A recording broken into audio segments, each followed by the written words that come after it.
Isso foi no tempo em que havia gigantes na terra, e também depois. Eles nasceram da união dos filhos de Deus com as filhas dos homens.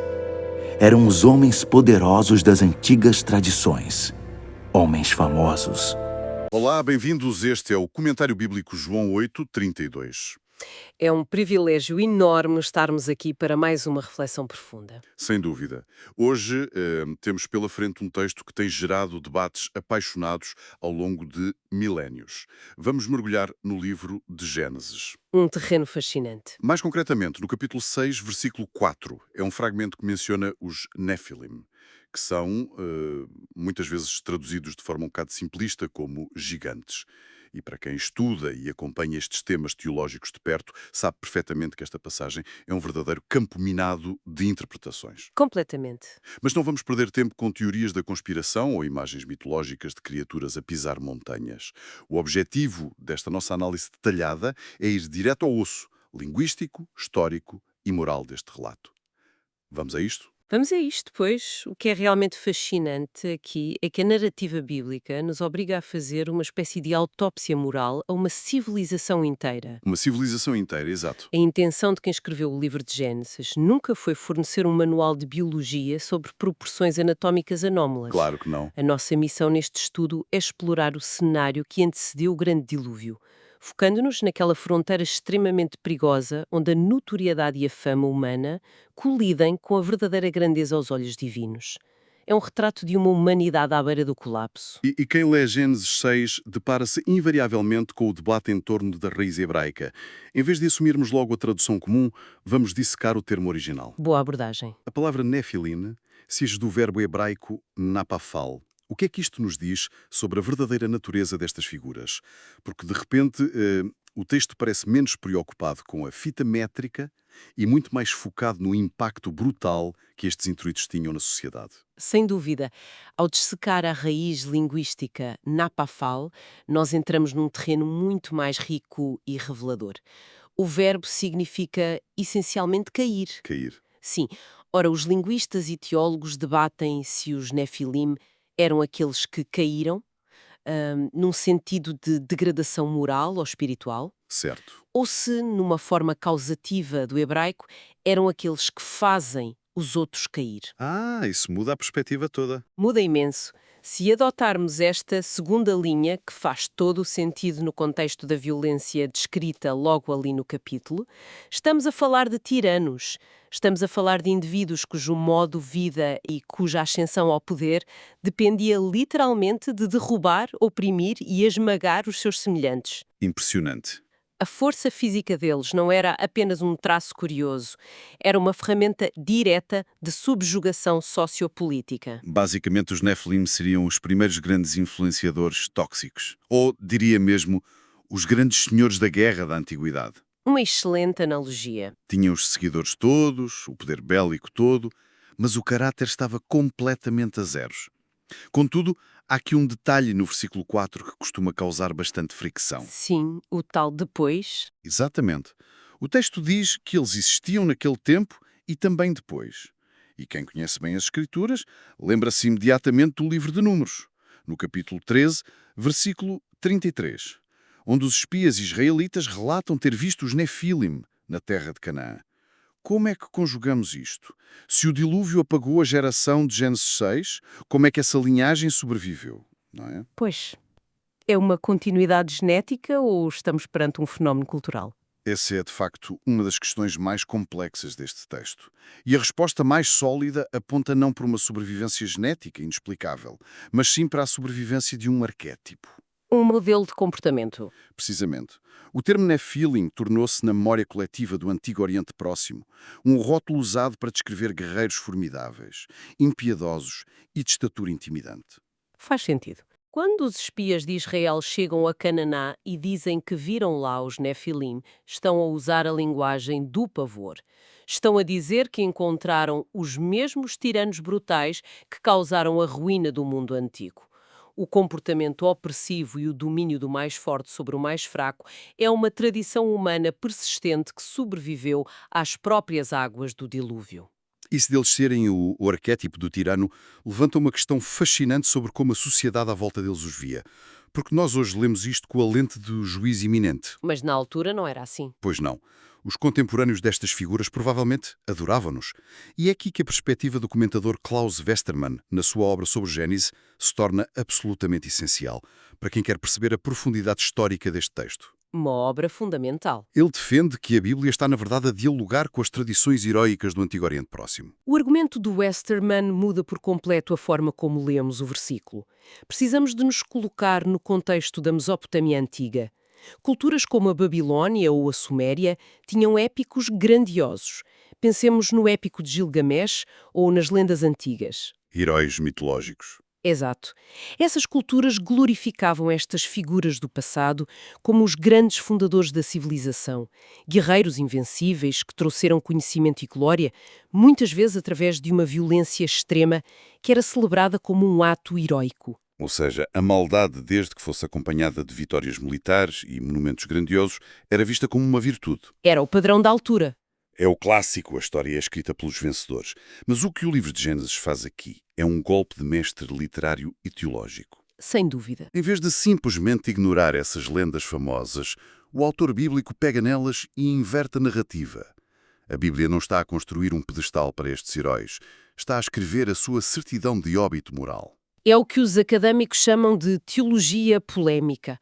O texto hebraico serve como uma crítica contundente à propaganda dos impérios vizinhos. Uma crítica fiadíssima. O Westermann sublinha que, enquanto as nações vizinhas liam os relatos destes heróis com admiração cega, o Gênesis reinterpreta-os numa moldura onde eles não são modelos a seguir de maneira nenhuma. São o contrário de modelos. São, sim, os principais sintomas de uma doença mortal que infectou a criação.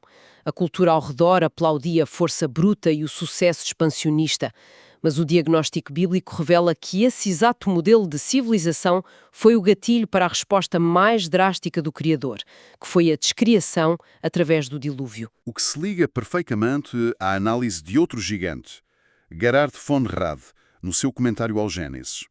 Von Rad foca-se numa expressão cirúrgica no final de Gênesis 6.4, a expressão homens de renome. Uma expressão pesadíssima. E para quem gosta de dissecar as línguas originais, a tradução literal do hebraico é incrivelmente reveladora. A expressão é Anshei Hashem, ou seja, homens do nome. Precisamente, homens do nome. E o conceito de fazer um nome em Gênesis tem um peso teológico enorme. Se recuarmos um pouco, ou até se avançarmos para o capítulo 11 com a Torre de Babel, a obsessão da humanidade rebelde é invariavelmente essa. Façamos para nós um nome. A busca pela imortalidade terrena. Exato. Von Rad demonstra que estes Nefilim eram figuras que construíram uma reputação inabalável na praça pública. Eram os protagonistas indiscutíveis do seu tempo. E, no entanto, há um detalhe que Von Rad aponta e que é verdadeiramente arrepiante. O silêncio da narrativa. Sim, o silêncio do texto em relação a qualquer virtude. É um silêncio que grita, porque o registro bíblico é perito em descrever o caráter das pessoas, seja a fé de Abraão ou a retidão de Noé, que curiosamente surge logo nos versículos seguintes. Um contraste propositado. Claro, mas quando chega a estes homens do nome, o texto atesta a sua fama, atesta a sua força, mas não dedica uma única sílaba à sua integridade. O que Von Rad nos mostra é que havia um reconhecimento público absoluto, mas um vazio ético total. É a constatação de que a grandeza cultural nunca foi e nunca será sinónimo de aprovação divina. E o que agrava este cenário? O que o agrava é a percepção de que o problema daquela geração não era a falta de sofisticação. Muitas vezes assume-se erroneamente que as sociedades antes do dilúvio eram agrupamentos primitivos. Pessoas das cavernas, quase. Exato, mas é precisamente o oposto. Ao analisar o conceito de homens de renome, percebemos que havia uma civilização altamente desenvolvida, com figuras de poder, com reputações consolidadas, possivelmente com grandes avanços tecnológicos e artísticos. O próprio capítulo 4 de Gênesis já sugeria isso com a linhagem de Caim. Muito bem lembrado. Portanto, o colapso não foi por falta de inteligência, foi por uma desordem ética sistémica. O que nos empurra para os comentários riquíssimos da obra Patriarcas e Profetas. mais concretamente o capítulo 7. E a leitura destas páginas destrói por completo qualquer ilusão de que o poder humano por si só traz progresso real. É um texto muito contundente. O comentário traça um cenário onde esta busca incessante por um nome culminou numa violência indescritível e numa arrogância sem qualquer limites. Destes homens, à sua autossuficiência extrema.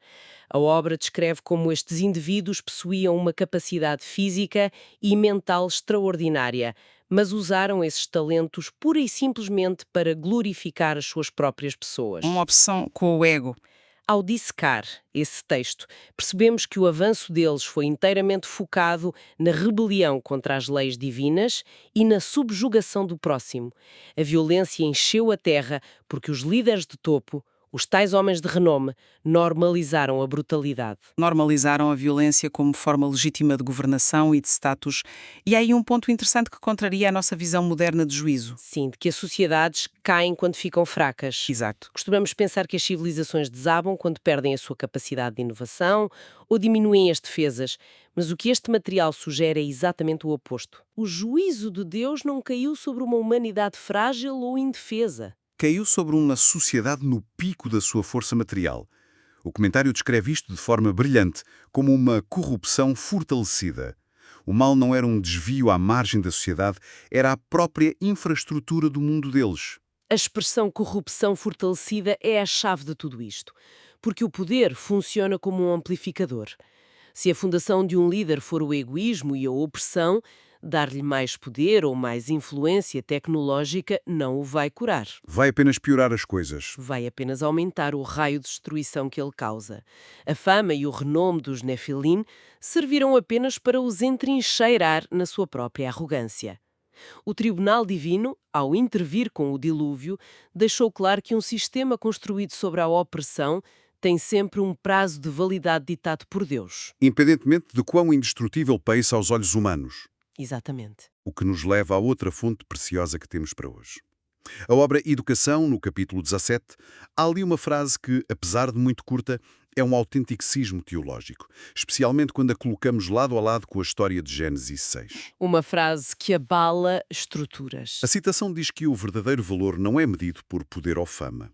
Ora, num mundo como o de Gênesis, onde o poder militar e a fama eram a única moeda de troca para o sucesso, esta afirmação subverte tudo. Essa frase obriga-nos a avaliar os critérios através dos quais medimos uma vida bem-sucedida. Se olharmos para a contabilidade humana daquela época, os Nefilim eram bilionários em capital social e poder militar, eram o topo absoluto da pirâmide. O auge da fama. Mas na contabilidade celestial estavam na bancarrota total.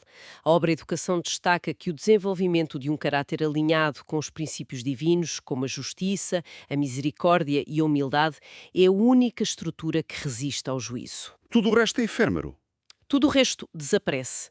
E isto levanta uma questão séria sobre como a história humana é cíclica na sua capacidade de se deixar enganar pelas mesmas métricas superficiais. É quase cômico de uma forma trágica constatar que o ser humano muda a tecnologia, muda as roupas, muda a geografia, mas o fascínio pelo tirano continua intocável.